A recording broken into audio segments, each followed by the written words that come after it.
السلام علیکم ورحمۃ اللہ وبرکاتہ۔ لوط علیہ السلام کی قوم کا قصہ کافی ہے کہ جب نوجوان بے راہ روی کا شکار ہو جائیں تو پھر ان کی بے راہ روی کے اثرات پورے کے پورے معاشرے کو بھگتنا پڑتے ہیں۔ ہمارا نوجوان دو وجہ سے بہت قیمتی ہے۔ ایک اس اعتبار سے کہ اس کی اس زندگی کا اللہ نے قیامت کے دن خاص طور پر اس سے پوچھنا ہے، اور دوسرا اس اعتبار سے کہ ہم جس ماحول کا حصہ ہیں اس میں ایک نوجوان پر بہت ساری معاشرتی، دینی اور دنیاوی امیدیں وابستہ ہوتی ہیں۔ کسی کا اکلوتا بیٹا ہے تو وہ والدین کا ساری امیدوں کا مرکز وہی ہے، تو کسی کے والد فوت ہو گئے ہیں تو بہنوں کا سہارا وہی ایک بھائی ہے یا دو بھائی ہیں جتنے بھی ہیں، اور کسی کے اگر کمانے کے اسباب نہ ہوں تو نوجوان پر ہی وہ ذمہ داری عائد ہوتی ہے۔ تو اس اعتبار سے جب ہم دیکھتے چلے جاتے ہیں تو نوجوان ایک بہت بڑی ذمہ داری کے ساتھ اپنی اس نوجوانی کے ایام کا بوجھ اٹھائے ہوئے ہوتا ہے، لیکن کم قسمتی سے جہاں پر ہم اور بہت سارے حوادث کا شکار ہیں، ان میں سے ایک ہمارا حادثہ اور المیہ یہ بھی ہے کہ ہمارے اسی نوجوان کی تربیت گھر سے لے کر پڑھنے کے اداروں تک اس اعتبار سے نہیں کی جاتی کہ یہ نوجوان جوانی کے عالم میں ایک اچھا معاشرے کا فرد بنے۔ اللہ ماشاء اللہ اچھی مثالیں بہرحال موجود ہوتی ہیں، لیکن بات اکثریت کی ہے۔ یا وہ ایک اچھا خامن ثابت ہو سکے، یا وہ ایک اچھی اولاد کی حیثیت سے اپنے ماں باپ کی آنکھوں کی ٹھنڈک بن سکے، یا وہ ایک اچھا سلجھا ہوا تاجر بن سکے۔ تو ایسی مثالیں میں نے عرض کیا کہ معاشرے میں موجود ضرور ہے، لیکن کم ہے، نوجوان غفلت کا شکار زیادہ ہے۔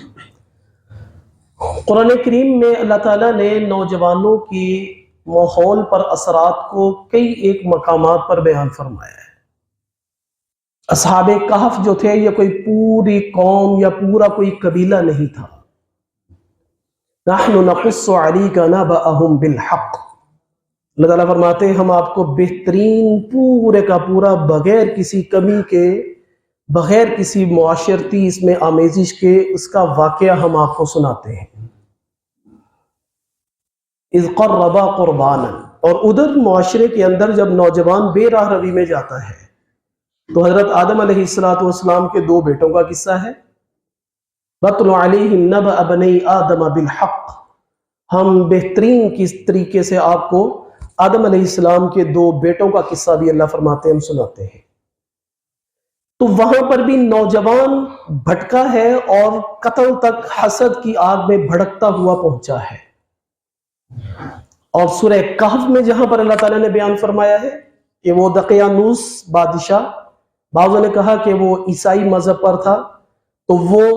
زبردستی اپنی قوم کو بت پرستی کی طرف آمادہ کرتا تھا۔ تو ان میں سے چند نوجوان اکٹھے ہوئے، چند نوجوانوں نے یہ عزم کیا کہ جب انہوں نے یہ کہا لن ندعو من دونہ الہا لقد قلنا اذا شططا، کہ ہمارا رب تو وہ ہے جو آسمانوں اور زمین کا رب ہے، اس کے علاوہ اگر ہم کسی کو اپنا معبود تصور کر لیں تو یہ ایک بے وقوفی کی اور کم عقلی کی بات ہے۔ تو معاشرے کے اندر ایک نوجوان نے، اور فتن کا لفظ آتا ہے جو چند لوگوں کے پر بولا جاتا ہے، اور عربی کے اعتبار سے اس کا محل 3 سے 9 افراد ہوتے ہیں۔ 3 سے لے کر 9 کے افراد تھے جو نوجوان تھے، جنہوں نے اس بادشاہ کے سامنے کھڑے ہو کر یہ اعلان کیا کہ ہمارا رب، ہمارا خدا آسمان اور زمین کا جو خالق ہے وہ ہمارا رب ہے، وہ تو ہمارے معبود اور ہماری عبادت کے لائق یہ خدا ہمارے نہیں ہو سکتے۔ اسی طرح حضرت ابراہیم علیہ السلام نے جب بتوں کو توڑا تو انہوں نے یہ کہا سمعنا فتى یذکرہم، سنا ہے کہ ایک نوجوان ہے یقال لہ ابراہیم، جس کو ابراہیم کہا جاتا ہے،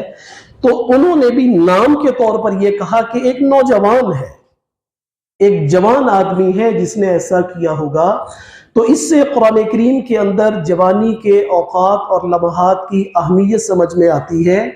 کہ نوجوانی کے اندر انسان کے اندر ایک تو اللہ تعالیٰ نے صلاحیت یہ رکھی ہوتی ہے کہ یہ حق کو قبول کرنے کی استعداد زیادہ رکھتے ہیں،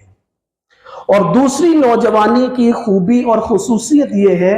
کہ نوجوان آدمی بغیر کسی جھجک کے، بغیر کسی خوف کے اپنے اعتراض کو اپنے مخاطب کے سامنے کہنا جانتا ہے۔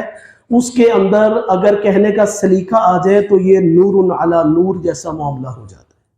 اللہ تبارک و تعالی ہمارے نوجوانوں کو پاکیزہ نوجوانی عطا فرمائے، ملک و ملت کے لیے، دین کے لیے ان کو قیمتی بننے کی توفیق عطا فرمائے۔ وآخر دعوانا الحمدللہ رب العالمین۔